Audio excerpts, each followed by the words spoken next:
What's cracking? Hey yo, making it big, making it big. Dream of living wealthy and making it big. What up? What's going on? This is the first time we've done something like this, so bear with me. If there's any adjustments we need to make, feel free to call in or Skype in or Adobe in, whatever way they got it set up to show your face on the screen. But we're going to start opening it up to some questions for anybody that's watching or listening. First thing I'll say is I don't know if you can see it over there, but the first time I ever did this, I go ahead and open this water bottle and spill like 6 ounces of it on my shirt. So if this ain't sweat, this is a little bit of water over here if you're watching. I'm going to start out, I keep missing my mouth.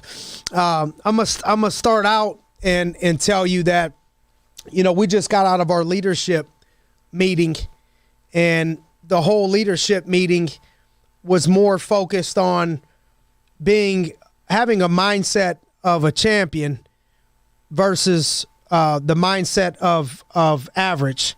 And when I say the mindset of average, it's not to be demeaning to anybody else or that, we think that we're better than anybody else, but there's a distinct difference for the mode, the way a person needs to think mentally and get themselves to an emotional state and a mental state to be a champion. There's a difference between operating mentally as a champion and operating with the rest of the public. Being a champion means that not everybody does it. They're not giving championship belts and awards out to 100 people all at the same time. If 100 people, those are called participation trophies, participation awards. And so I think that, oftentimes now I hate saying now, but society is training people up that it's okay to get participation awards, and participation awards ain't going to pay your bills. If you want to do something major, then you gotta be able to change your mindset up and start thinking like a champion. Comparing yourself to champions. If you're going to compare yourself to anybody, don't compare yourself to the people that aren't doing the work. Don't compare yourself to people that aren't getting championship belts, that aren't where you want to be. Compare yourself to people that are getting the job done, because what you're going to find is people that are making sacrifices, crazy sacrifices. And when you're around people that are making crazy sacrifices, other people around are typically going to tell those people, they've all heard it before, oh, you're working too hard. You're putting in too much work. You're putting in too many hours. You're making too many sacrifices. You only live once. And the champion's mindset is the exact same. You do only live once, so why not make the most out of the gifts and talents that God has given you? Why not maximize the gifts that you've been given to glorify God and glorify your parents and glorify what you've been given? The worst thing that you could do is sit on those gifts and sit on those talents. The one thing that I know that always works, coming up playing sports, basketball, baseball, football, got into jiu-jitsu later on in life, captain in football, captain in high school, captain in college, started 4 years in college at strong safety, 5'7", 185 pounds. The one thing that I know that works is just outworking people. If you outwork people enough, people are going to know, like, look, I don't even want to battle with this person because I know I'm going to have to pack my lunch and I'm going to have to wake up real early. I don't even want to put in the work necessary to keep up with this person. You just mentally drain people from having the best work ethic in the room. So I'm going to ask you mentally, just what's stopping you from being the hardest working person in your office, the hardest working person on your sports team, the hardest working person in whatever the situation is? And you got to cut the excuses out. Because here's what weak thoughts will come into people's minds is, I don't want to work real hard because I want to be a good husband. I don't want to work real hard because I want to be a good father. I don't want to work real hard because, do you know that you can do it all? It's 168 hours in a week. The one thing that I know that's going to be great, the one thing I know to leave a legacy to somebody else is you got to take care of yourself. That's why you hear people when you take off on the airplane, you'll hear if there's a lack of oxygen, a lack of money, lack of resources, a lack of oxygen. Other than oxygen, I ain't seen nothing else on this earth that people need more of than money.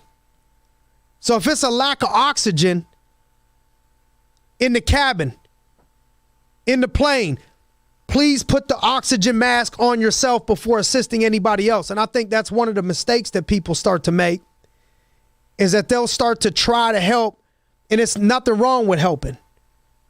People would throw jabs at me as I started to come up. It's, oh, he only talks about money. He only cares about money. Get around me. Follow me around for a month and see what my schedule looks like and see what my checkbook looks like. It ain't all about getting money. I'm giving money away. I'm giving time away. I'm grinding for kids. I'm grinding for other people. I can put an army of people around me right now that I'm spending time and money on trying to help take their life to the next level that don't have nothing to do with me. So keep the weak mindset, the weak people that start chirping in your ear that it's only, listen, if you want to be great, ain't nothing wrong with maximizing your gifts and talents and putting everything that you got into something, because once you got it, then you can give it to other people.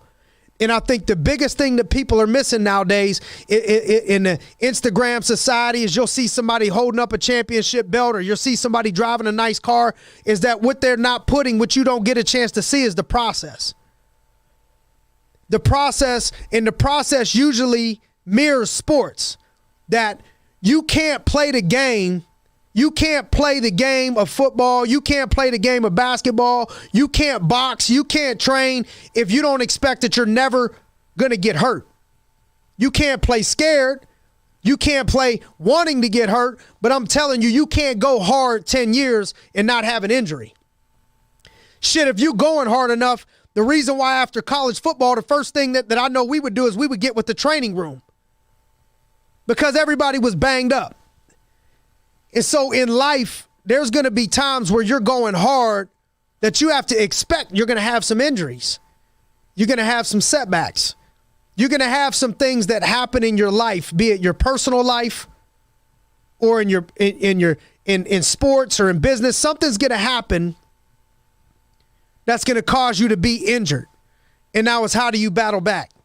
How do you bounce back? When I tore my bicep tendon recently, 4 months ago, I heard people talking about, oh, you need to stop doing this. You need to cut it out with the boxing. Need to cut it out with the jiu-jitsu. You're getting too old, all this stuff. I'm just telling people this is part of the process. This is just it's part of the game. You can't play. There's somebody 20 years old that probably blew their bicep out. There's probably 25-year-olds that blew their bicep out. It ain't got nothing to do with me being 36. It has everything to do with the process. I know I'm going to get injured if I choose to play this game. If you choose to go hard, if you choose to do something great, if you choose to pursue a life of excellence, you're going to have some injuries. You're going to have some setbacks, and you're going to have people knocking you. You're going to have people telling you, you shouldn't be doing this. You shouldn't be working this hard. You shouldn't be making these sacrifices. And the thing about greatness is, greatness isn't always guaranteed, but you can guarantee greatness with your work ethic. So what I mean by greatness isn't guaranteed, it's like typically people don't want to take a risk to level up and go to the next level. Too many people are scared, sitting back, waiting on everything in their life to be perfect. I don't want to make this move to the job. I don't want to make this move to a different location. I don't want to make this move to challenge this opponent. I don't want to play in this division. I don't want to. What it's going to take for you to level up is going to take a little bit of guts, a little bit of risk. It ain't always going to be, you can't steal second base in baseball with your foot on first base.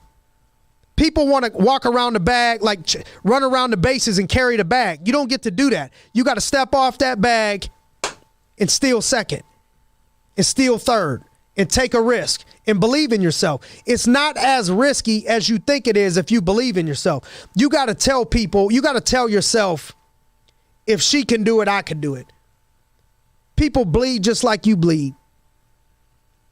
No matter how many tattoos they got on their face, no matter how many tattoos they got on their body, no matter how many ties they got, no matter what their suit looks like, no matter what a person may look like, at the end of the day, we were all born humans. We all got the ability. We all got the same potential. Everybody got different gifts. But I believe almost everybody has a chance to do something special. I had a chance to visit my grandfather's grave yesterday. And so, my biological father, we're just now starting to form a little bit of a relationship. He came to town for my son's birthday recently. And so we're more friends than anything, getting to develop a friendship more than anything. You can't go backwards after 36 years, 30 years and things aren't going to be like I'm 5 or 7 or 10 years old, but we could be friends. But my grandfather was there when I was 5, 7, 10, 12, throwing a baseball with me, playing basketball with me, going to my football games. And I'm standing in the graveyard yesterday with my mom, and I'm looking around people, and I just got this sense around me like, man, I got to go out here and do something great while I can. One day, it's going to be me with this stone, and it's going to be my daughter there talking to this stone with a date on it. It's going to be my granddaughter standing at a stone with my name on it. Don't think but the dead people that you visiting ain't going to be you one day. They were the same age as you one day doing the same thing that you're doing. And so when I'm standing there in the graveyard and I'm looking around in Youngstown, Ohio, I'm looking at a city that was blue collar. At one time, had a lot going on with the steel mills and the steel industry. And then over time, it would dwindle over decades to where in parts of the 90s would be the murder capital of the world. Not a lot of opportunity, not as much opportunity as it was before, starting to make a little bit of a comeback. But I'm looking around and I'm like, man, if somebody could come from this, and they have, we've had the DeBartlos, go and own the 49ers, Carmen Policy we've had. We've had world champ boxers. We've had national champ college football coaches. We've had people make it in movies. We've had all different types of people come from that same space and do something huge. And you hear people say it's a small world all the time. Oh, I know so-and-so. It's a small world. It's a small world. It's a small world. It is a small world. And the opportunity for somebody sitting in this small town in West Virginia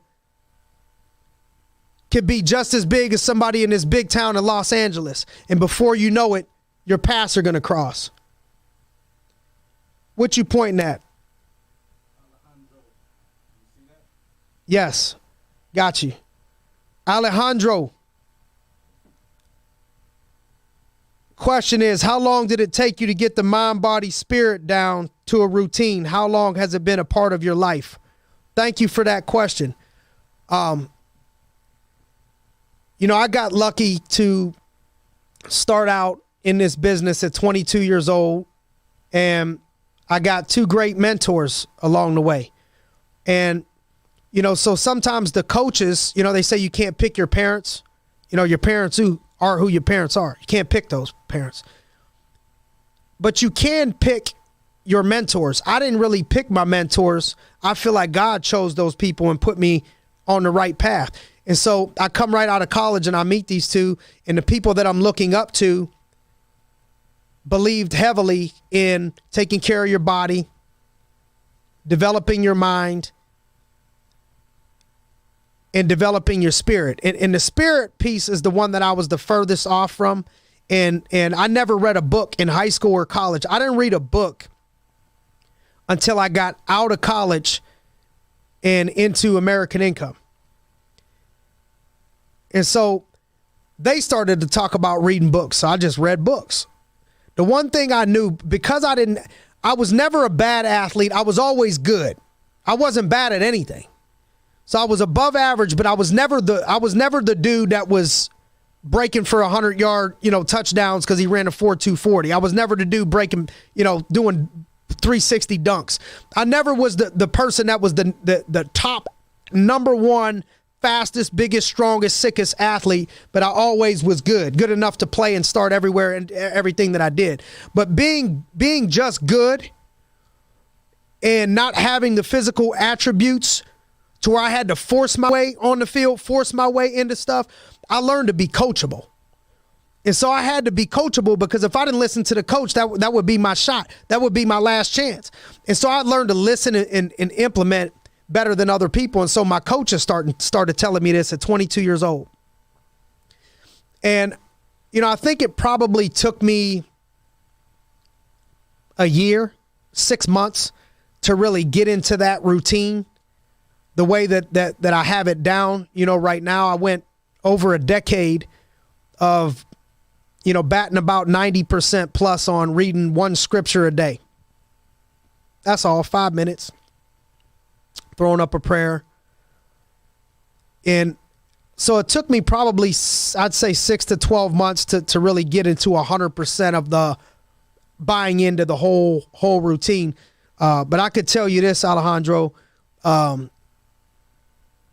I think this is the basis for everything that I've been able to accomplish. And there's a lot more successful people in this world than me. But I'm saying me personally, to be able to handle, at 26, I was a multimillionaire.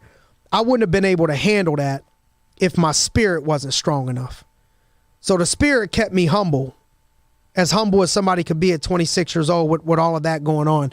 In fearing what would happen if I didn't stay humble by what I was reading in scripture. It kept me loyal as a husband, to be with my wife now going on 11 years, and a father of two children, 3 children, if I include my goddaughter Amaya, whose dad passed away, was murdered my freshman year of college. I wouldn't be able I probably wouldn't have kept it together the right way from a loyalty standpoint if my spirit wasn't right.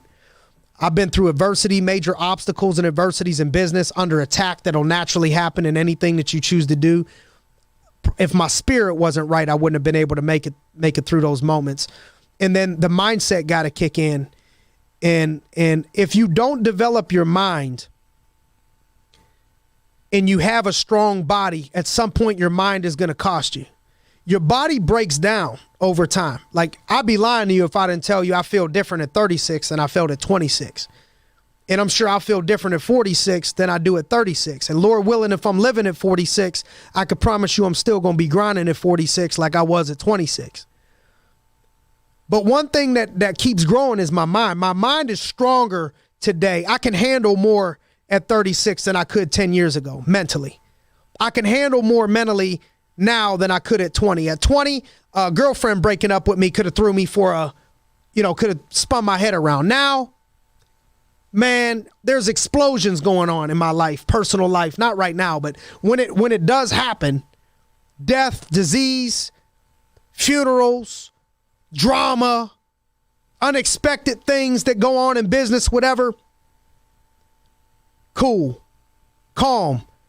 That's mental development over time to act like a professional. Just like a boxer in the ring, or you watch a fighter. You ever watch somebody look so calm under extreme circumstances? Do you know how hard it is to stay calm when somebody else is trying to knock your head off?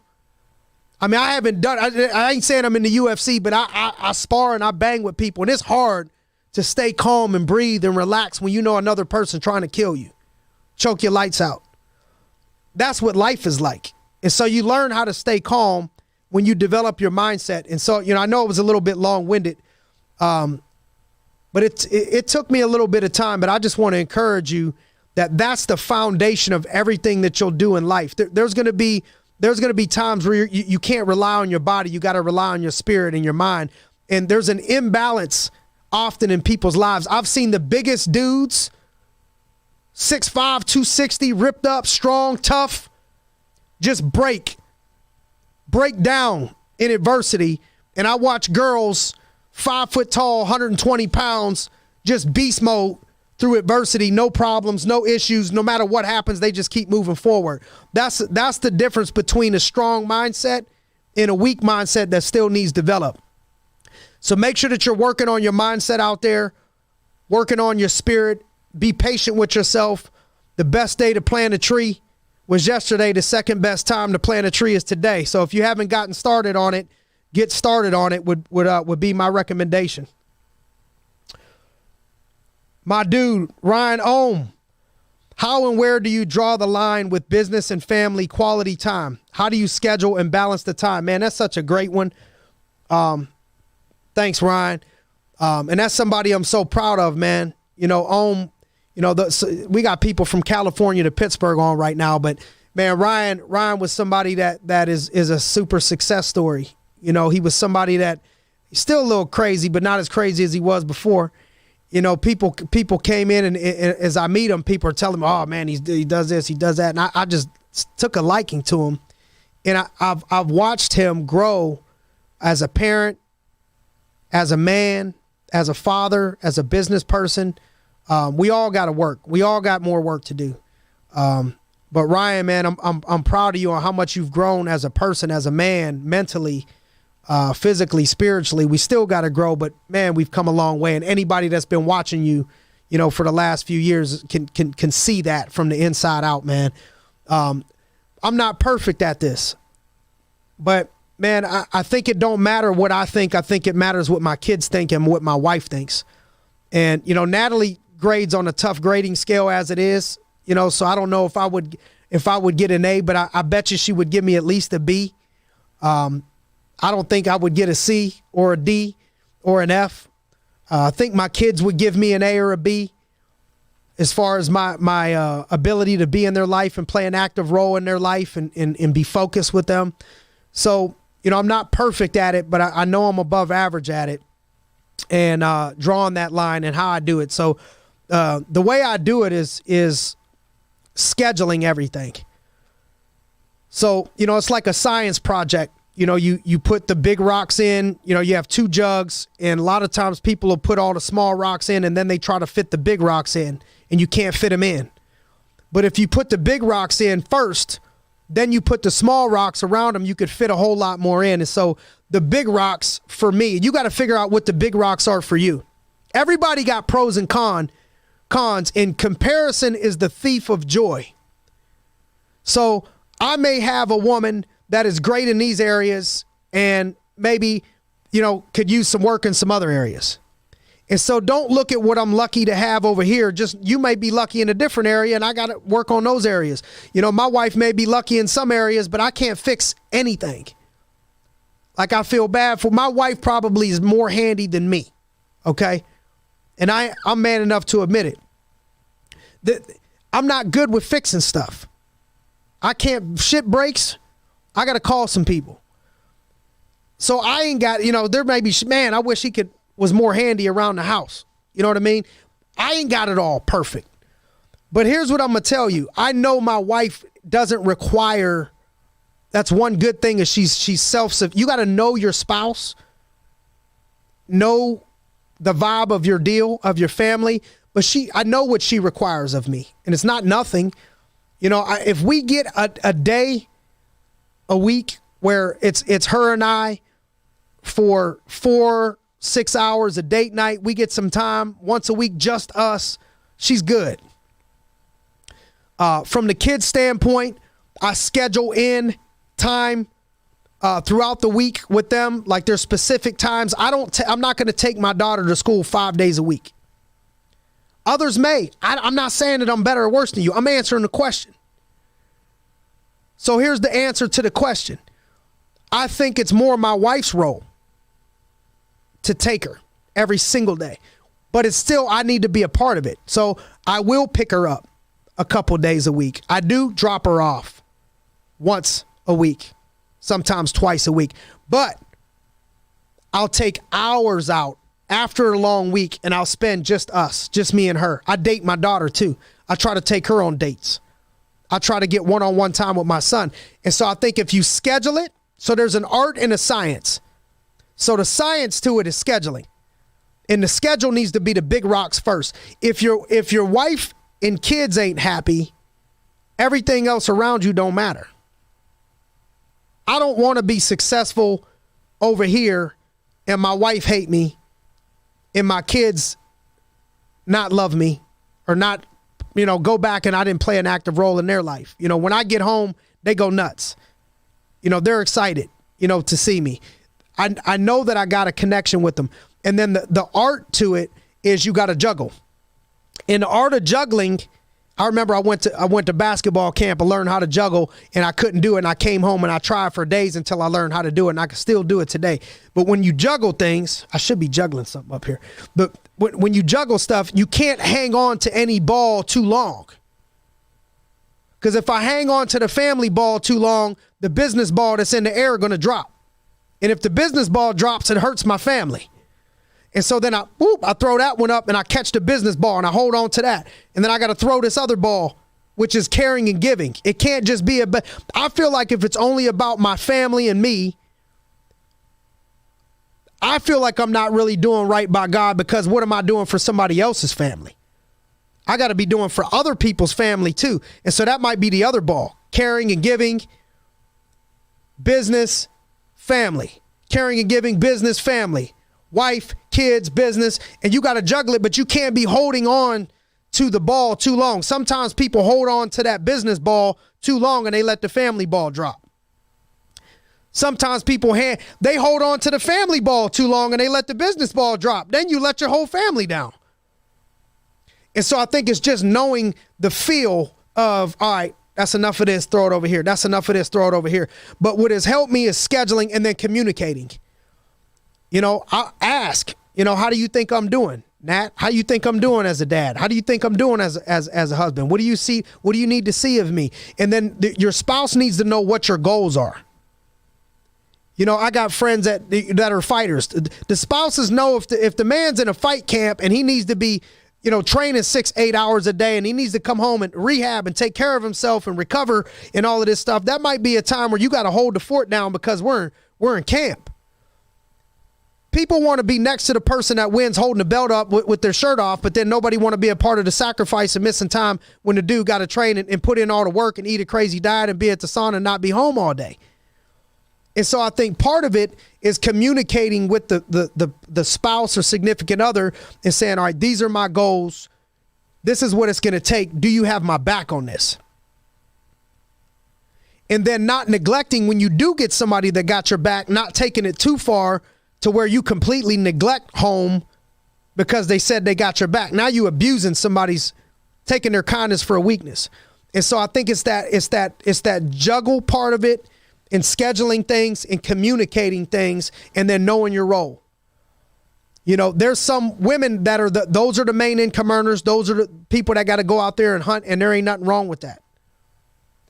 But I know in my house, I'm the hunter. And I couldn't do it without my wife. Sometimes she'll trick me and she'll make me do her job for a day, and I'm maxed. I'm maxed out. I mean, if she leaves me with both of the kids and Amaya for a day, I'm calling her like, what's your estimated time of arrival? Where are you? When are you coming home? I get it. Okay. I get it. After a couple I remember the first time they did it to me early.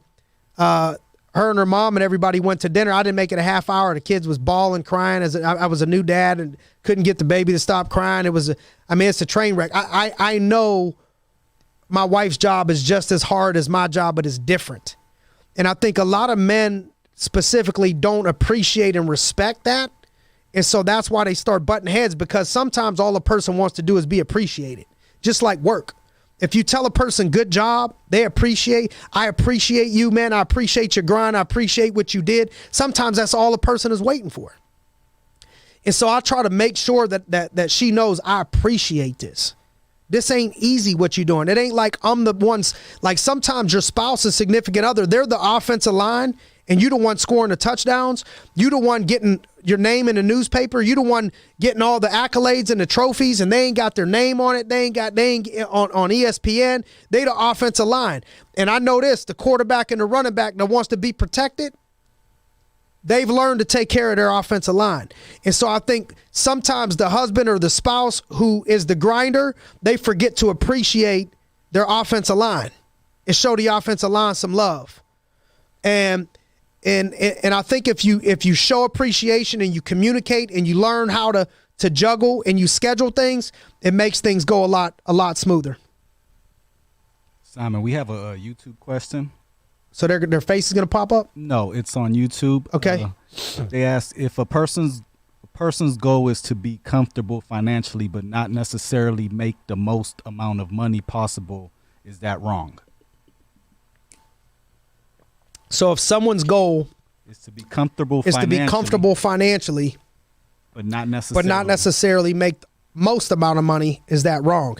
Yes. No. I mean, I think first is be real.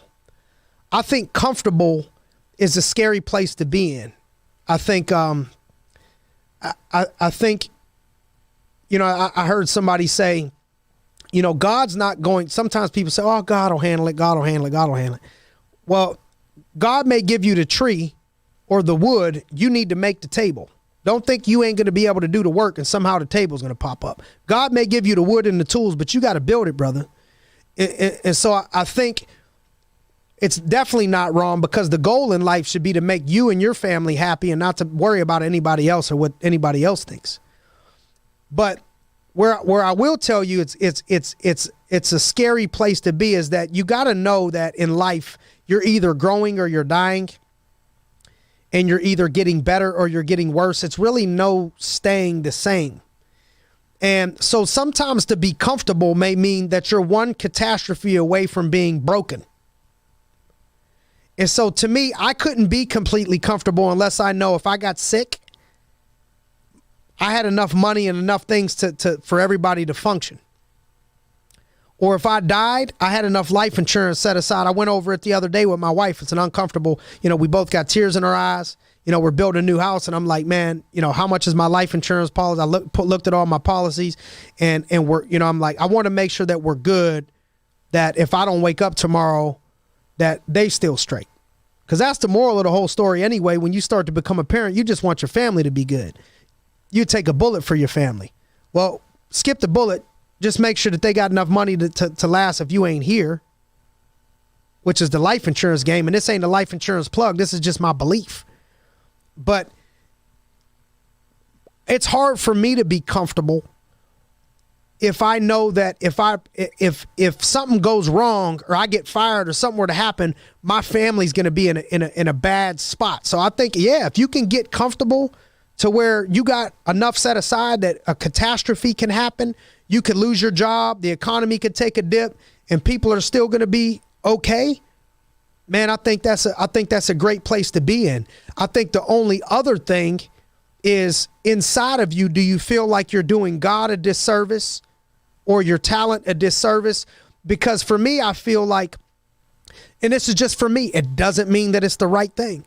I feel like I'm doing a disservice to the world if I developed all these gifts through pain, obstacles, sacrifice, hard times, and I don't give them away to other people. I feel like if I don't maximize what God gave me and I just quit because I'm comfortable, it ain't about me. Now it's time to get uncomfortable for these other kids over here that are dependent on me in a youth program. Some kids I'm mentoring that are not in my youth program that I personally mentor. It's time for me to get uncomfortable for other people starting charity organizations. It's time for me to get uncomfortable with the work ethic for Mike Russin, who's dependent on me, new people in our business that are dependent on me, Steve Dell, who's in his second year and his family's dependent on this. If I start to kick back and I'm in a position of leadership just because I'm cool or I'm comfortable, that's a selfish cat, man. So you got to watch and be careful. Am I being selfish because I'm cool and now I'm hoarding my gifts and talents because I'm good and I don't want any more stress, versus I gotta put in some groundwork and make sure this man is okay, this woman is okay, and how I can make this world a better place. And I think if you're still doing that, I don't think there's nothing wrong with getting to a spot financially and saying I'm good where I'm at. I know what it takes to go get to the next level. I don't really want to put in that type of effort to get to the next level, but I'm good here. Play your role and know your role. I think sometimes don't hate the player, hate the game though.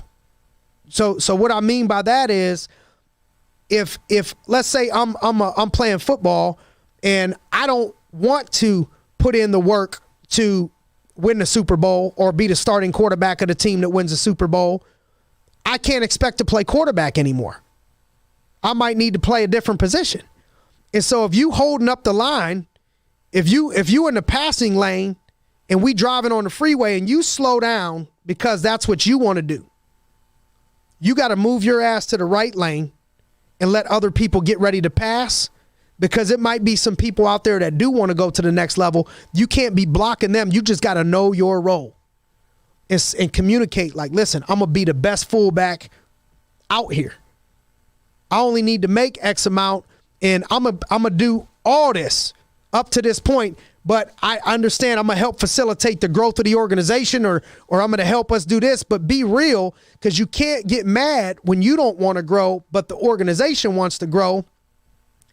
And now you need to take a step down or make a lateral move or let people move around you. That's the only thing I would say. Great question. Another great question.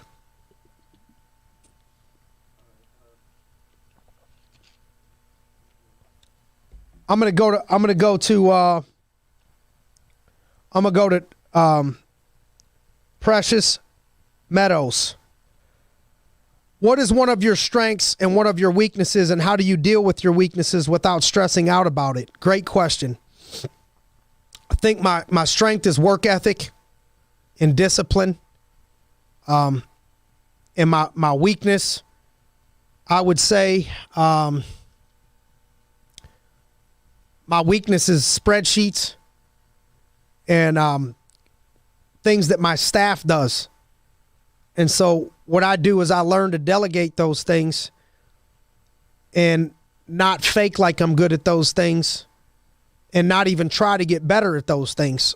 I'm just working on what I'm good at, and I'm giving the ball to other people that are not good at it. So, but in that example could also be confusing. So it depends on what we're talking about. So some things, let's say I'm better on, offense in sports than I am on defense. If I need to learn how to play defense, I can't just say, well, forget about it, I'm just going to focus on this.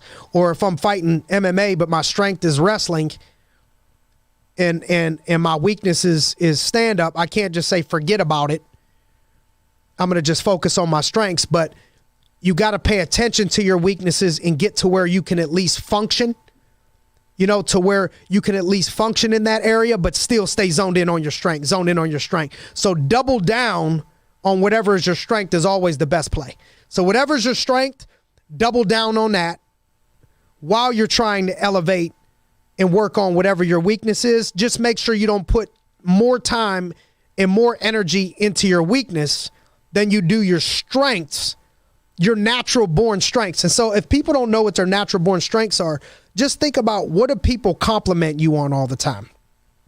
Like, I'm looking at who helps me with the podcast and is behind a computer screen, over here. Like Giovanni, we've been complimenting Giovanni on, like, joking with him and teasing him about being good with computers since he was 12. You know what I'm saying? So we in the right zone here. You know what I mean?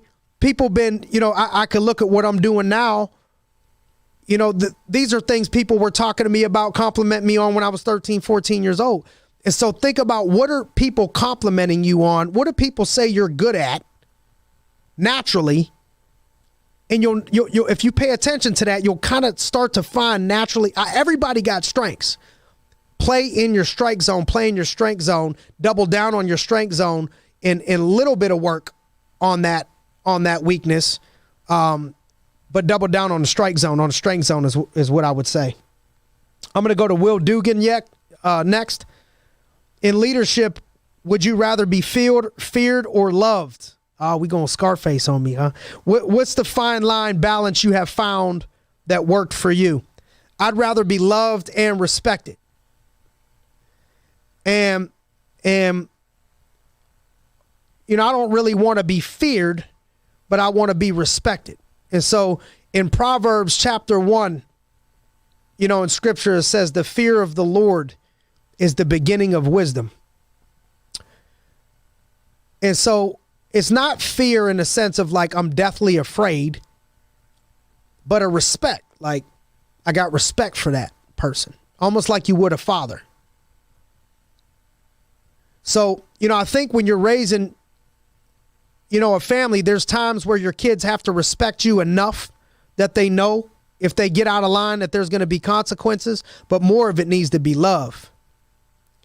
And the more love that you have, the more respect that you're going to be able to have. I want to be in a position of leadership where if they strip me of my title and they strip me of everything and move me somewhere else, people would want to come with me just because I'm over there. Not just to get the hell away from me. They're all throwing a party in the streets. So I'd rather be loved than feared, but I gotta be respected or I can't be in leadership. And so part of being in leadership is like being a parent. You got to be willing to show the right things. I think that's where leaders go wrong is they sometimes they'll not be a person. They're an influence for people and they're not leading them down the right path by how they live their life. There's a lot of pressure in leadership because you're under a microscope all the time. You got to be able to try your best to be human, but live your life the way that you would want other people to live their life, the way you would want your kids to live their life, the best that you possibly can. And you got to love on your kids. People got to know that you care about them in order to lead. But you can't take your team to the next level if you can't hold people accountable. Just like I want my kids to know I love them, but I also want them to know if they get out of line, it's consequences. I want my son to know I love you. I'll do anything for you. I want to be able to give my son everything I could possibly give him if he earns it and he shows respect and he doesn't turn into a spoiled brat because I didn't come up like that. We sit in welfare lines. Grandma, grandpa, mom, everybody, it was a big event to pitch in just to get me a pair of nice school shoes where I looked like I was doing good, but we wasn't doing that good. We had to pitch in to get the gas with Big Perm driving us to the mall. Everybody kick in 50 cents to $1 to get the Boardman. I ain't going to let my son just be raised not putting in no work and thinking it. But if you're respectful and you appreciate it and you show respect to others and you don't think that you're better than anybody else and you're willing to do the work, I want to give him a better opportunity than I had. But if he get out of line and gets smart and starts talking to me like I see some of these kids talking to their parents, we're going to knuckle up. We're going to put the gloves on at 15, 13, 14, 15, 16, 17, 18 till I can't bang no more. Then you better hope I ain't got a bat. So I think there's a part of it. You gotta show love first. People got to know you care about them, but you got to be able to have that balance in leadership of, oh shit, when dad gets home, I know we're in trouble. If they no longer have any fear for you at all, like if it's all fear, that's no good. That's no love, no relationship, no connection. They're probably going to get rebellious, can't wait to get out of there. But they got to know you love them. But at the same time, they got to fear and have enough respect that they know, like, listen, he may give me a pass. He may give me 2 passes, but there's going to be some type of consequences. So I think you got to be able to balance it has worked for me. Look at the great coaches out there. Be like a good football coach, basketball coach. Some of the greats, they balance the love and the discipline. I'm going to go to Gabriel Syme. When mentoring or recruiting someone, what are some qualities you look for that you have seen that helps them grow financially and personally? So when recruiting someone, I'm looking for someone that has a good personality, and I'm looking for someone that I think can influence other people. There's a lot of people, leadership is influenced. So I'm looking for people that I think can influence other people. Do they carry leadership traits? And then I'm looking for people that a lot of times other people would never notice. I don't overlook the person at Chick-fil-A. I don't overlook the person that's behind the bar at a restaurant somewhere. I don't overlook the person that's cleaning the wheels off my car. They're a person. Maybe they weren't introduced to the right opportunity. Maybe they got it and they just need somebody else to show them that they got it and to believe in them. A lot of times people just need people to believe in them. But I'm looking for people that have a good personality to get along with others and that have leadership qualities such as I think that they can get people to follow them. Then when I look at mentorship, when I look at who to mentor, I'm looking at first, what is the potential that the person has? I don't want to put all of my time into somebody that doesn't have the potential. So for example, this is 50.7 ounces of water. That's the capacity. So I can't put 100 ounces in here because it only puts 50.7. So I want to mentor somebody that has the capacity of whatever I'm trying to, wherever I'm trying to go. So I got to, for example, you could mentor me till you blue in the face, and I'm not going to be able to dunk on Shaquille O'Neal. So you'd be wasting your time. I can't play lineman for the Steelers, left tackle. So you'd be wasting your time. So you got to make sure that the capacity is there for you to fill up and pour into a person that you could see, man, this guy, this girl has serious potential. Then the next thing I'm looking for after the potential is I'm looking for work ethic. Does this person have the work ethic? Are they willing to do the work? That's probably the second most, that's the most important part of the deal. If they're not willing to do the work, they can have all the potential in the world. So this is when I'm picking who to mentor. Does this person have a work ethic? Then are they not an asshole? I didn't say a-hole, ask-hole. I want to make sure they're not an ask-hole, that they're not somebody that if I start noticing somebody asking me questions and I keep telling them and they don't implement it, I start to not coach those people because now I'm just wasting my time. I need people that are coachable, that are implementers. So I'm looking for people that are going to listen and implement and be coachable. And so this is where I think next level coaching and development comes into play, because while I want all of these character traits, I want leaders, I want people that can influence others, I want people with a work ethic, I want all these things. There's also things that make them need you to develop them. If they didn't need you, they wouldn't be here. And so that next piece that I've seen is a lot of times the people that come with all of this, sometimes they lack a little bit of discipline. Not all the time, but I've had some people where they lack a little bit of discipline. It's like, oh, coach, my bad. I was 10 minutes late for the meeting. Or, oh, my bad, coach. I forgot we had, this or whatever it is. Now, if they're in their first year, I'm more lenient with that stuff and I expect some of it.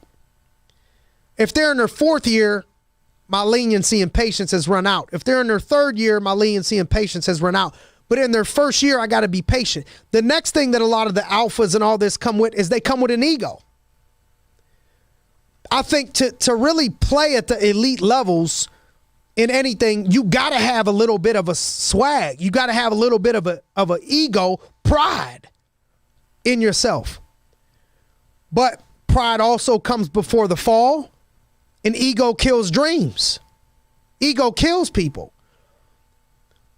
And so a lot of times people are going to come to you with these gifts and talents, but they're going to have that ego. And I think that's what the great coaches in college sports have been able to do, is they'll take all these D1 athletes that their whole life they've been prima donnas, their whole life they've been the best everywhere, and they find a way to put them in a team setting, love on them, humble them, be patient with them, and work on those things as they grow. And so I've had to humble myself in order to work on somebody else's ego. I remember when I first came in working at AIL, I remember Marcus in the first, week, me telling him, like, I'm going to show you how to work out. I'm going to teach you how to, I'm going to show you some things. I'm 22. He's running the place. His dad was a professional bodybuilder. But I still had a little bit of ego coming out of, playing college football. I remember James Cunningham, had a big old ego in his first month, with the company out of Mount Union. track star, football star, you know, the whole deal, good looking dude, good smile. Oh, man. One of them people that if you don't have your development right, you won't like them. Because you can't see that, man, this dude's going to be so good. You just got to be patient with him. And over time, he's going to be the person talking to other people about keeping their ego in check. Now James keeps other people in check on their ego, shows humility, walks with humility, talks about humility, but didn't walk in the door the most humble. And so that's a testimony to their leaders, to the leaders over there that helped to develop James to get to where he is. That's a testimony to people that have helped develop me to show me how to walk in humility. And then that's a testimony. I'm trying to be that for other people because I got a bunch of alpha males, females, dogs. And I'll take that all day because it's hard to take somebody that's not aggressive and make them aggressive. But I could take a pit bull that's aggressive and teach them commands and teach them how to be humble and teach them how to walk.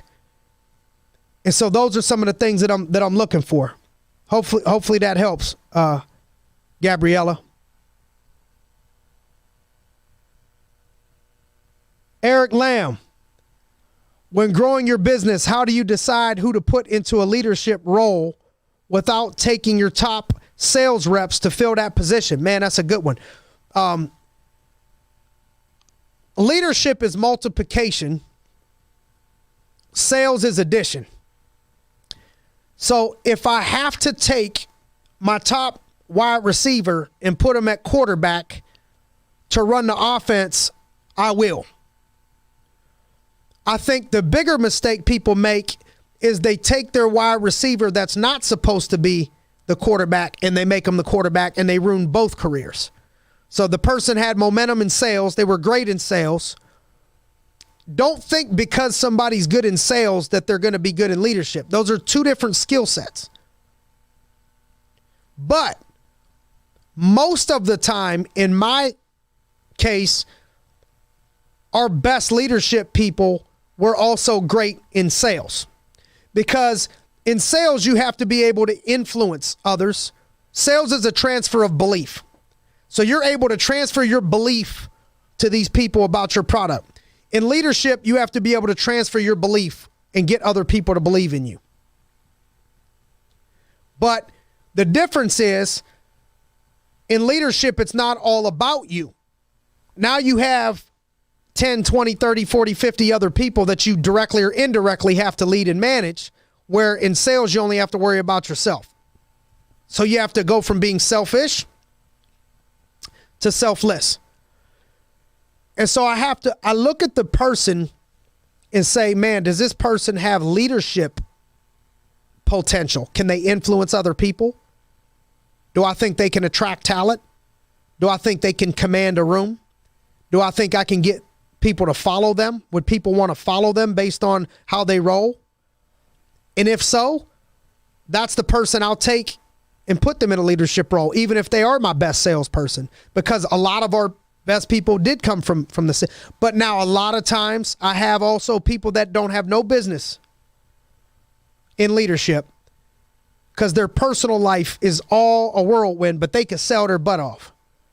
They can handle them. They can find a way to get it done. They could be a little bit late. They could call their own plays. They don't have to listen to nothing. Those people need to do their own thing. And then don't forget that you always got to have a bench. I was taught early in business to always recruit like you lost your best player. And so I've had times in our career where people watch me lose some of our best players to whatever situation, promotions, changing careers, whatever, and watch us get better. And now we don't really ever lose our best people and top people, but I'll tell you one thing, I've been prepared to for a long time. You got to be like the Buckeyes back in the day, years ago, where Ohio State played Oregon with their third string quarterback against Mariota, who just shredded the Browns yesterday. I was in all my orange and everything else. They just do it to me every year. I don't feel so bad because the Patriots put it on y'all too, Giovanni. But I'm thinking about everything, and I'm like, man, I think that the the key to it all is understanding that you need to have a backup for that position before you move that person over. And I would always if I have a choice, I'll put the person in a position where they can multiply themselves, because 5 times 5 is 25 and 5 times 1 is 5. Good question, Eric. We have another YouTube question. All right. Daniel Jennings. When you have a mentally low day, do you muscle through your day, or would you stop and focus on your mind? Gym, meditation, or just keep grinding?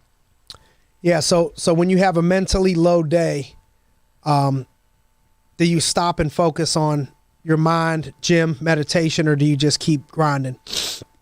So I think, first of all, look at how that happened. First is we got to look at how did that happen? Is there anything you could have done to prevent it? So if somebody gets injured, so you ever hear your coach say, "Are you hurt? Or are you injured?" So there's a difference between an injury and being hurt. And so, I remember times in the middle of a game where I'm hurt. I might have sprained my ankle a little bit, or busted my elbow up, or my shoulder, or whatever. But I wasn't injured to the point where I couldn't play the game anymore. I was just hurt. And I think when you get hurt like that during the course of a day, you got to look at, how did I get hurt? Is there anything that I could do moving forward to prevent that? Because there's ways that you got into that situation that you could prevent and learn from, so you have less of these days. Even though they'll still come, you'll have less of these days because you're using preventative measures. It's like, I'm still going to get sick. I still get sick. I get colds. I get ill, but very rarely. Most people get sick more than me. I don't get sick that often. And when I do, it leaves me faster than it leaves other people. I recover quicker. But there's still no way around it. I'm still getting sick sometimes. When I get sick, I look at what got me there. Was I smoking too many cigars over the last week? Was there something that I could take honest accountability for and say, yeah, no shit, you're sick. You got 4 hours of sleep back-to-back nights, and you drank and were entertaining people. That's why you got sick. So I want to look and see why did these things happen first? How did I get to this position? And then if I'm injured, that's different. So in the beginning of my career is different than later in my career. Regardless of what's going on in my personal life, I don't show it at all and to my people. I've went through death and fights with my wife where we're arguing, and I walk in the door and I'm trying not to show it. I'm smiling and doing the best I can to keep it together for people. I can't just not show up. Just like if we play for the Pittsburgh Steelers and we're professional, if your girlfriend broke up with you last night is not the reason you're allowed to take off Sunday playing the Bengals. Everybody understands this, right? As a professional, if it came on ESPN, okay, that Juju Smith is not going to be playing today because his girlfriend broke up with him yesterday, that would be the world would be in turmoil, and he would be on his way to getting cut. Okay, that's not somebody that can take us to the promised land. Okay, so you got to understand some of these things as a professional, you can't not show up.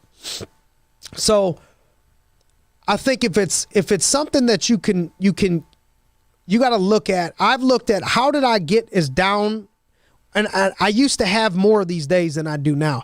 When I would have these bad days or down days, it was all perspective most of the time. Perspective. How are you looking at things? Because the way you think can elevate you, or it can tear you down. It could keep you in prison, or it could break you free. The way that you look at things. And so is your perspective one on what's going on? Are you looking at it from the best perspective that you possibly could, or are you looking at it only from a bad, negative perspective? Like, look at how much worse things could be versus what just happened to you. Yeah, you got stuck in traffic. Okay. Like, did you die? There's people that got hit today in traffic and they didn't make it out. You can't control it, is the second thing. Can you control? If it's out of your control, chill out. That's the one thing I've learned to do better over the years is to calm myself down. I'm not a calm person by nature. Nothing about me was ever described as calm. But now You know, I've had people that don't know me that well, and they tell me, you know, you're pretty calm. You know, I noticed that you're pretty, and I'm like, man, you think I'm pretty calm? I've really come a long way, man. You know, I've learned to just stay calm, and if I can't control it, chill out.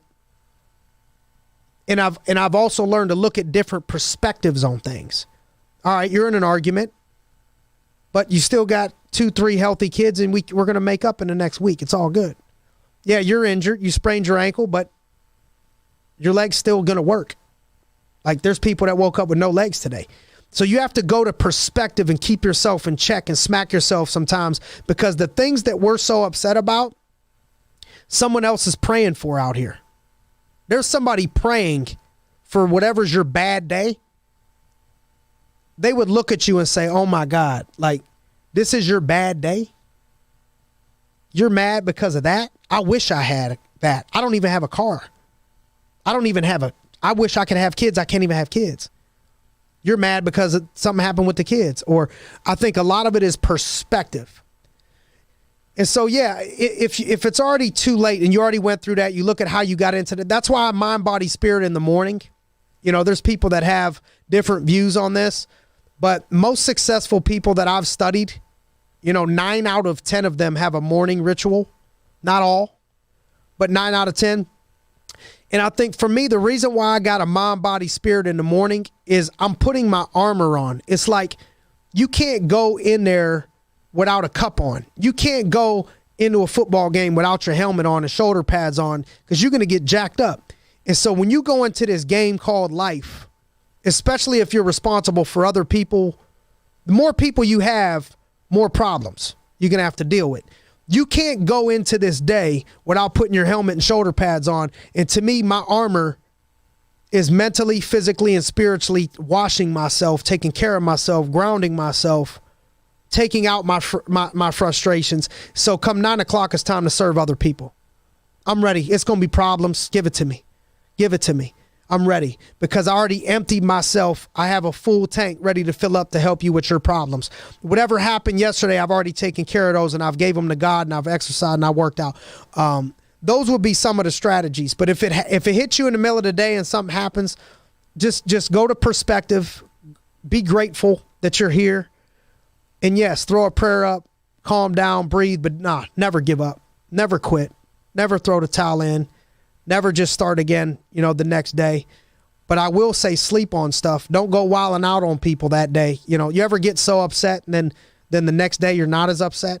You're like, man, when I get to the office, I'm going to kill this dude when I see him. You know, and that's on Wednesday. And if you don't come on Thursday, by the time Friday comes, you're like, I guess it ain't that big of a deal. We ain't got to kill him today. You know what I mean? And you just got to let yourself sleep sometimes one night or 2 nights, and things fall back in line. And remind yourself that you've been through this before. You know, I used to panic over every little argument, you know, I'd have with my spouse. I'm like, man, you know, this could be the end. You know, now it's like, I don't even, you know, if we argue, we get in a little, you know, whatever. It's like, I know tomorrow we're going to be good to go. We ain't got no choice. So we just got to keep it moving. So don't panic. You've already overcame stuff before. Don't panic. This too shall pass. Suzanne Zwally. Uchi's Wally's Wally.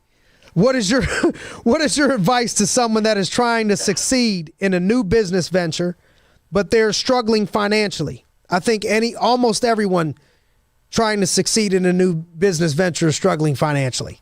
Almost everybody. And they're the sole provider of their family. Do you continue the vision or choose money?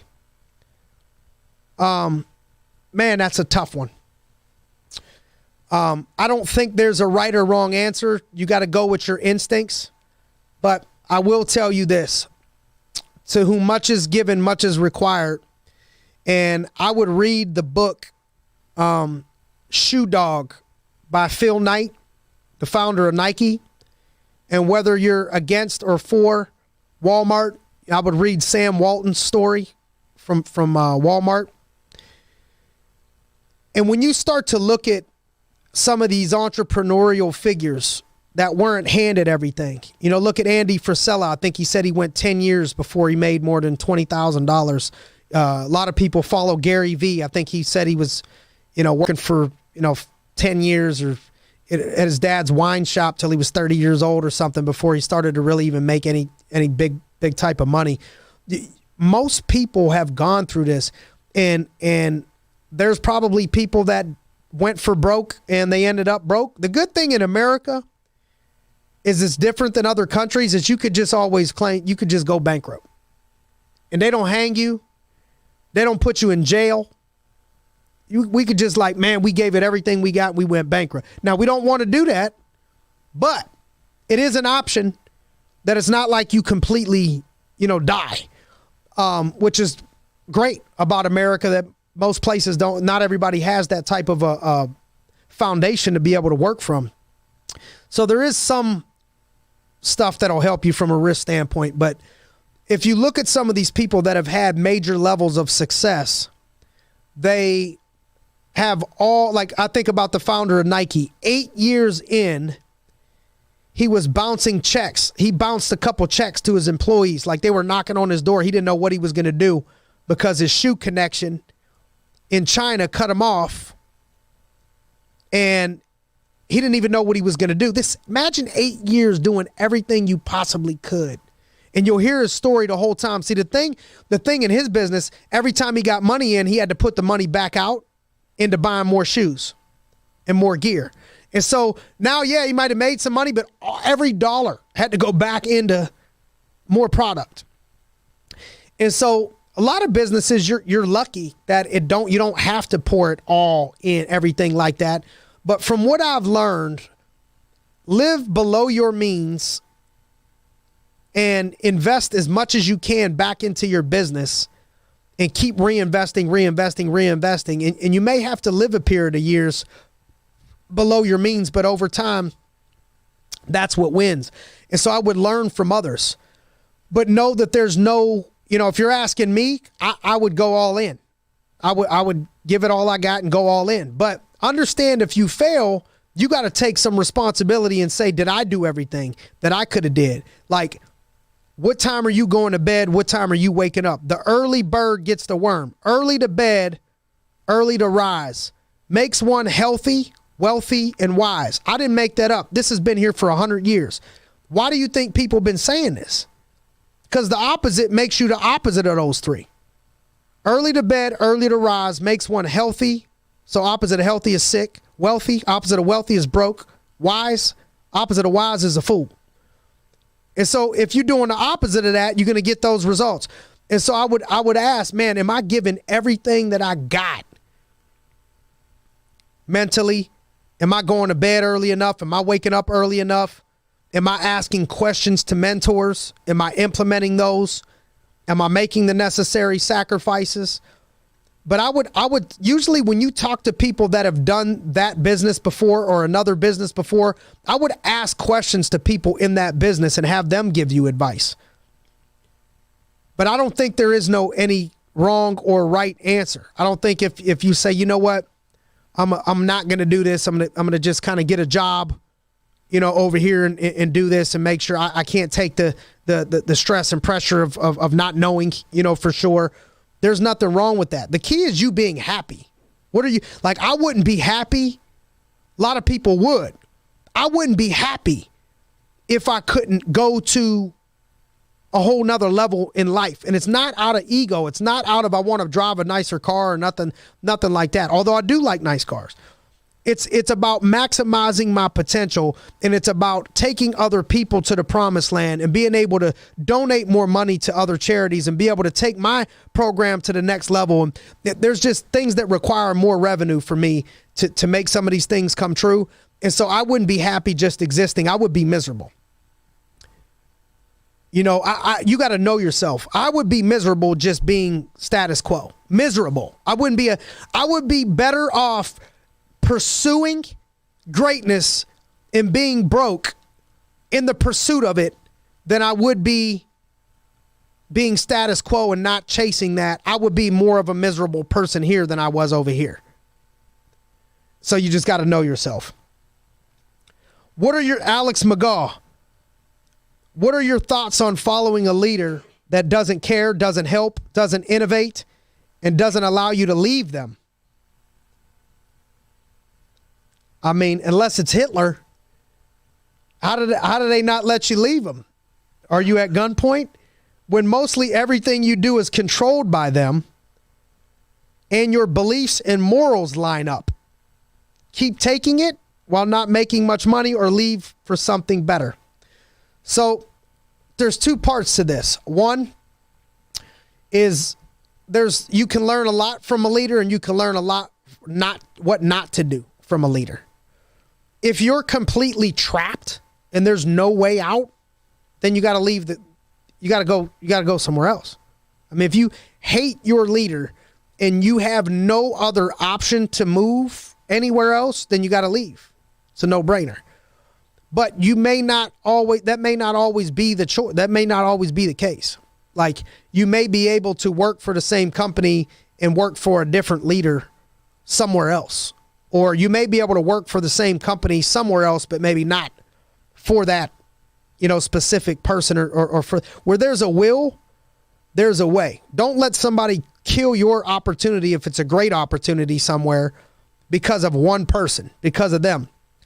If it's something that you can overcome down the road, you can get promoted, and kind of do your own thing somehow, then you learn what not to do in the process of that.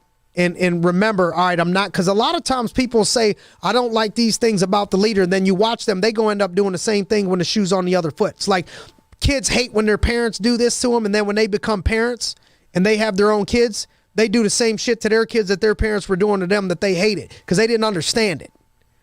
And so just make sure you learn from all the things that you didn't like. Try to understand where that person's coming from, but learn from all of those things that you didn't like. And when you're the leader, make sure that you're not doing those things to your people, that you remember how much that you hated it. But if there's a way to move around that person, I would talk to somebody higher up to move around that person. I would do whatever I had to do to not lose my opportunity. If I believed in the opportunity, I would just move around that person if I couldn't work with that person. And ultimately, if I had no other option, then I would definitely leave, because you can't live in misery and be miserable. And let this be a note to the leaders out there. People can't go along with people they can't get along with. John Maxwell says. So you got to get along with people in order to get them to go along with you, but you won't always. Your job's not your job is to make people successful, not always make them happy. And so there's a balance of getting along with people and caring for people, but also being able to hold them accountable enough to be able to get them results. Yusuf on YouTube asks, what tips do you have on making the first $1 million? I'm going to take two more, and then we got to close down. So this is Yusuf on YouTube. Correct. What tips do I have on making the first $1 million? Okay, so the first thing I would say is, and there's a way to make $1 million in damn near anything. It's about how long do you want it to take and how efficient do you want to be. So I think I would look at the vehicle first. The vehicle, can I pursue something that the vehicle is conducive to making $1 million? So for example, if I want to make $1 million, but I said I was going to go be a school teacher, those two things don't correlate. So am I in a business that gives me the capacity? I'm going back to the capacity that gives me the ability to make $1 million. Can I make $1 million in this fast? I mean, you can make $1 million. You could have $1 million as a teacher. People do it all the time. Yusuf just commented in AIL specifically. Oh, in AIL specifically? The good thing is you already got the right vehicle. You're talking to somebody that did it within 4 years. And I didn't know anything about this business. I learned business young, growing up in the streets, and I learned some things that you could accidentally learn at a young age about business that did help to, I was able to find similarities but keep them separate at the same time. But we're in the right vehicle, man. And the first thing I would say is you have to be able to sell. I mean, it goes back to, if you can't sell, you have to master the basics of sales. It's not the most fun part. The most fun part is recruiting and developing and leading and running contests and all of that. But mastering the sales process, and that may take you 2 months, 3 months, 6 months, 9 months. The first part is mastering the sales process. You learn from people that have already done it. Study them until your eyeballs can't stay open anymore if you have to. Just study the greats. Do what they do. Take a lot of shots, and you'll be good at that. Once you get that part down, I think you have to find the right mentor, the right mentors. Ask those people the right questions. Where there's a will, there's a way. Like, if I had to get in my car and drive, if the best mentor, the only one that I could, if I had to get in my car and drive, like I had Rob Kahn, who was the first Hoist Gracie black belt, was on my podcast recently that dropped. And he grew up in New York. And so he mentioned that his friend got him starting to train jiu-jitsu as, they were boxing or whatever. He used to box, and they started out boxing. He said, all right, you could hit me with the gloves. You could do whatever you want. And his friend took him down and choked him out in like 20 seconds. And so he started to fall in love, like he couldn't believe it happened. And he found out that the best place for him to train and learn was in California. So you guys know New York and California ain't close by, right? So he moved to California and was living with the coach and living with, like, just doing whatever it took and dedicated. And then he told me he did it 7 days a week. So he said, I was like a blue belt in 2 months. And it happened because if you look at the amount of time I train, if you train 7 days a week for 2 months, that's like somebody else that trains 2 days a week for 8 months, 9 months, 10 months, or, whatever it may be. Plus you're building on top of those things. Just like if I work out 2 days a week, I'm not going to gain as much momentum as if I work out 7 straight days or 6 straight days. And so I think that the first part is having a vehicle. The second part is mastering sales. The third part is finding a mentor, the right ones, listening to everything that they tell you to do. You can't question it. You just got to execute. Be the executor. Execute everything that they tell you to do. Be obsessed over everything that they say, every detail that they do. Write everything down. And if you do what they tell you to do, all you need is the roadmap. If they give you the roadmap and you do everything that they tell you to do and you check with them over time, you'll be on your way. Most people don't listen. They don't take notes enough when the coach is talking. They don't pay attention enough when the coach is talking. They don't ask the right questions to pull it out of the coach. They're not disciplined enough to execute it. And so I think after you found the right mentor and you go to crazy means, no matter what it takes. I tell people sometimes, if you had to work for free, okay, if you had to work for free with someone for a year, like let's say I wanted to be a producer, I wanted to be in music, I got to work for free for Puff Daddy.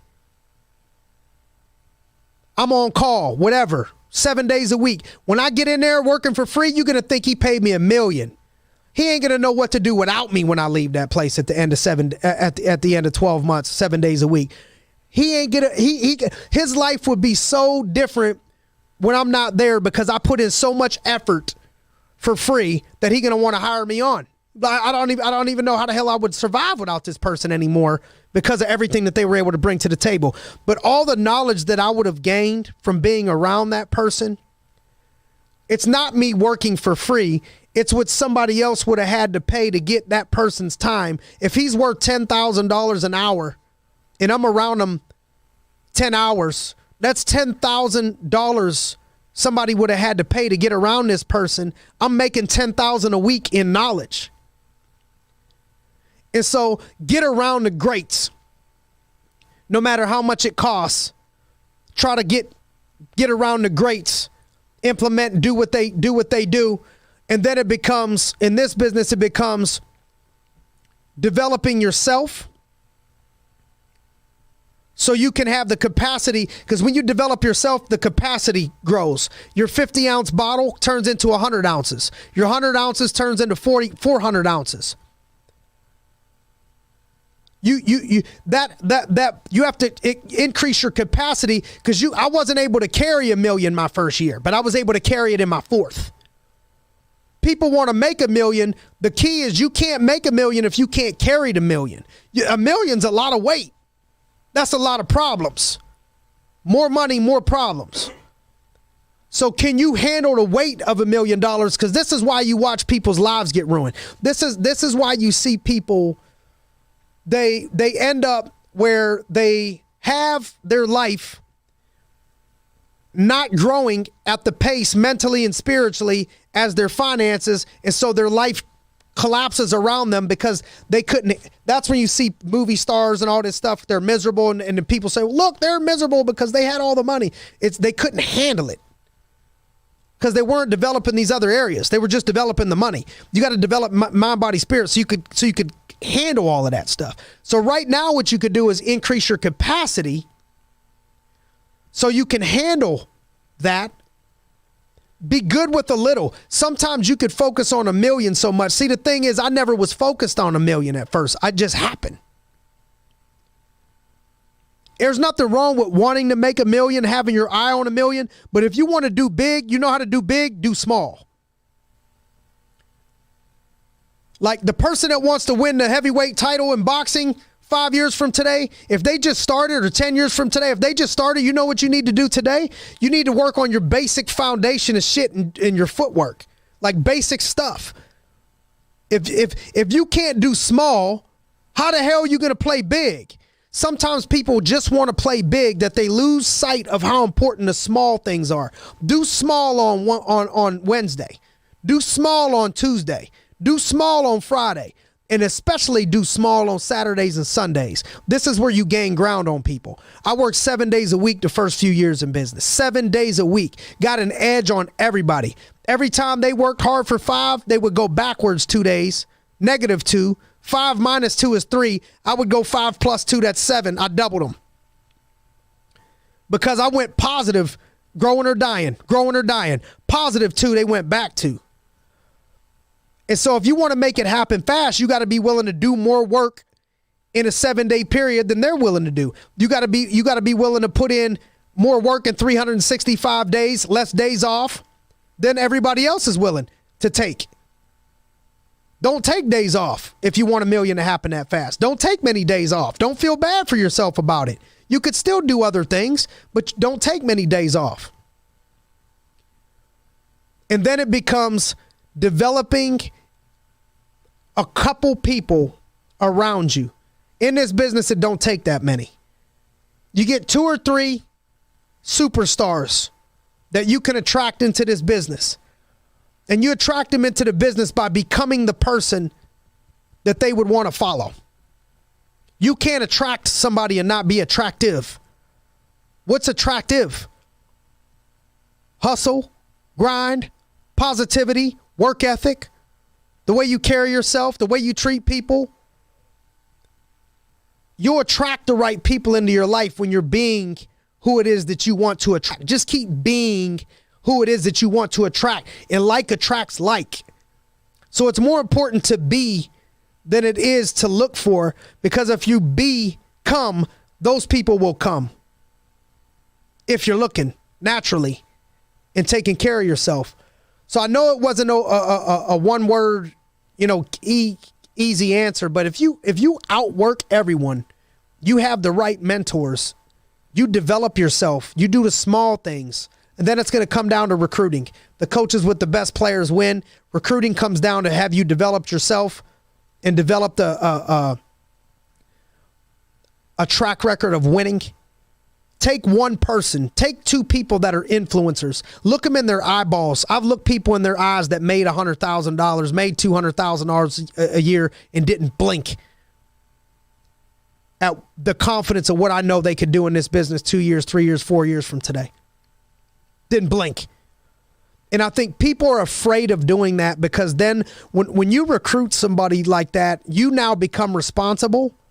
And I think people want other people to do the recruiting because they want them to be responsible, because it's a lot of work when you're responsible. I'm not afraid of taking those shots where I'm responsible for that person's life. I'm 50-50 on their success level. And I've had some people that didn't make it, and I've had a lot of people that did make it. And either way, we ain't stopping. We'll take one more. Giovanni, did you have another one? I don't think you answered Denny Snyder's. When you first started in a business, what is one thing you would have done different? All right. And I see Denny also asked a couple different ones about sports and military background. So a couple things I would do different. And then when building a new office, what are the qualities you look for besides a sports and a military background? They are one person in the interview, then they go 180 degrees after they're hired. There ain't nothing really. I'm looking for sports and military. You know what I mean? I want athletes. You got to really sell me. Not everybody's an athlete, and I get that. But I'm playing the numbers here. You know, I want people that are athletes, because I don't know what the hell. They could tell me anything they want, Denny. They're going to tell you everything. They're going to tell me everything. You ain't no way for me to really see until them lights turn on, until that grind gets happening. Until Mike Tyson said it, everybody got a plan until they get punched in that face. There's no way for me to tell what this person's going to do when they get punched in the face. But you know what? If they played sports and they were athletic, chances are they already got hit in the face before and had to learn how to overcome it. They had to work when they didn't want to. Their coach had to push them when they didn't feel like doing it. They had to overcome injuries. They had to learn how to take correction from people. They had to compete. They had to show up early. They had to play when they were sore. Man, I'm unless somebody just blows my mind, I'm going with an athlete all day. And then at the end of the day, I'm going with attitude and effort. I'm picking the person that I spend the most time with. Attitude and effort. Who got the best attitude and who got the best effort. And in closing this thing out, I'm going to tell you, in the beginning when you're building, bad breath is better than no breath. You might not have the opportunity to be picky and choosy in the beginning. You know, who was the rapper said back in the day, they didn't want me. Now I'm hot. They all on me. Was it Paul Wall? I don't know who it was, but listen, in Mike Jones, in the beginning, you might have to work what you got, player.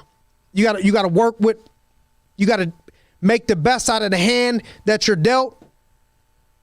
You got to take $1 and make $1 million with it. You got to take $1 and learn how to make $100 with it. You got to be resourceful and deal with the team that you have. But over time, as you grow, as you replace the bottom with better people at the top, you'll start to field a better team. Then you'll get to a point where you've developed other people. And you can never develop other people unless you take full responsibility. The balance of not beating yourself up too hard if things don't work out, but taking the majority of the responsibility. It's my pet peeve when I hear people saying, I can't find good people. These people suck. These people suck. This. I'm telling you, you got to take a long, hard look in the mirror at yourself. Because I've found great people where people told me they couldn't be found. In West Virginia, I had people knocking. When I came to West Virginia, I had people knocking West Virginia. Oh, they're lazy, they're this, they're that. Some of our best people, if I look at the best pockets of leadership that we've developed, has come out of West Virginia. There's talent everywhere. Talent goes to talent. And so you can't blame the people. There's talent in Idaho.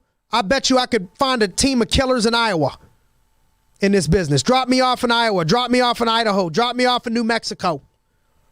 Wherever they say there ain't no talent, drop me off there and watch.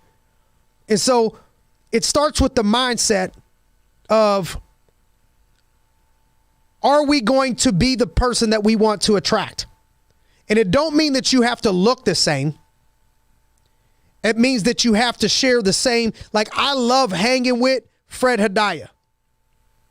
Fred is in his early 60s. Eric Giglione is a good time. We have a good time. Giggs is 60. You know, I got people that I roll with, that I would hang with, that are 60-some years old, and I would play with them. I would play for them all day. I would work for them all day because they haven't gotten old. Chronologically in age, their birth certificate says that they're 60-some years old, but really, they're a mature-ass 25-year-old. If you want to attract that, you got to be that. Be what you want to see in others, and you'll attract them. I think the biggest mistake, that I made starting out was probably not recruiting fast enough. But I didn't make a ton of mistakes coming up because I just listened and submitted myself. I think alpha males and females out there, if you're listening, if you got a good coach, just submit yourself to their coaching and teaching. Don't make them have to tiptoe around the words that they use because your feelings are going to get hurt and all of that stuff. It slows down the process. Just let them know that they can coach you and be real with you. I limited the amount of mistakes that I made early in business because I asked other people and I learned off of other people with experience, and I wasn't afraid to get cut. And because I wasn't afraid to get cut and they knew they didn't have to worry about hurting my feelings, they were open to telling me what I was doing wrong and what I was doing right more often than others, because I would implement what they told me and my feelings wouldn't get hurt as easily. And so I could learn off of their experiences and not learn off of my own experiences, my own losses, as much as I possibly could. So as we close down, I want to thank you guys for your interaction. This blew by. That was an hour and a half. Felt like 30 minutes. I appreciate it. If you guys liked it, maybe we'll do something like this again, a little bit better. Maybe at a better time we'll do it again. But I appreciate the interaction. But in closing out, be a beast out there. Don't succumb to the weakness around you. Or to the negativity around you. Keep things in perspective. Life ain't that bad. It could always be worse. Hang around winners. Hang around people that make you feel energized, enthusiastic, that are going places with their life. Get away from Dracula energy and bloodsuckers. Believe in yourself. There's something powerful that happens when you believe in yourself and you have high expectations. You're not going to get things if you don't expect things. Greatness happens when you expect things and you're hanging around winners. And last but not least, you got to work like somebody's working 24 hours a day to take whatever you got offer you, or you got to work like you're trying to take over the world. Like you got to put in more work. There's another level to you. I promise you. Don't get outworked. Get out anything else, but don't get outworked. That's something that we got control over, man. Don't get outworked. Stop getting outworked. Stop letting the person to the left or to the right of you outwork you. That's a character issue. That ain't a talent issue. Don't get outworked. And thank God above all else. Keep God in your heart. Be open to a higher power out there. That it ain't just us standing here by ourselves, regardless of what you believe in, what your religious beliefs or background is. Those that know me know I roll with everybody. I roll with people from different backgrounds religiously. Some people don't believe as strongly as I believe. I love everybody. I don't think I'm better than anybody else. But I'm telling you, man, you got to believe in a higher power. There's something out there greater than you and me out there. And so for me, I just always give glory and honor to, and it doesn't put down anybody else, but I just give glory and honor to God. Thank you. Count money, man. Stack riches. Try and told him I'm a beast, blood.